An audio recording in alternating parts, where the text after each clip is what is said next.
அனைவருக்கும் வணக்கம். சேகர் மாப்பழ தோட்டத்திலிருந்து பொறிச்சிட்டு வந்த முள்ளு சீத்தாப்பழம்ங்க. இது ஒரு வெரைட்டி. இது எங்கிருந்து எடுத்தோம்னா, நான் தாளவாடியிலிருந்து கொண்டு வந்து போட்ட விதைங்க. இது முள்ளு தூரமா இருக்கு. அந்த நம்ம இங்க இருக்கிற சீத்தாப்பழம் முள்ளு கிட்ட கிட்ட இருக்குங்க. முள்ளு சீத்தாப்பழத்துல இது ஒரு வெரைட்டி. இதுவும் நல்லா இருக்குங்க. இது காய் 5 கிலோ சைஸ் வரைக்கும் வரும். ஆனா நம்ம ஊருக்கு இவ்வளவுதான் வருங்க. நம்ம ஊருக்கு எவ்வளவு வருதுன்னு தராசுல கொண்டு போய் வச்சு பார்க்கலாம். இது நேத்தா பறிச்சுட்டு வந்தனுங்க.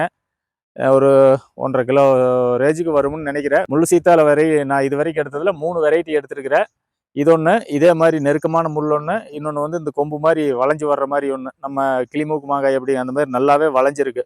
அந்த மாதிரி ஒன்று. இது வாங்க எவ்வளவு எடை இருக்குதுன்னு பார்ப்போம். ஆனா இதுதா 650 வருது. அதாங்க 1.5 கிலோ சைஸ் இது. ஆனா இது 5 கிலோ வரைக்கும் வரும். இது கிட்ட காமிச்சிருங்க பால். முள்ளு தூர இருக்குங்க. இந்த மாதிரி தூரமா இருக்கு.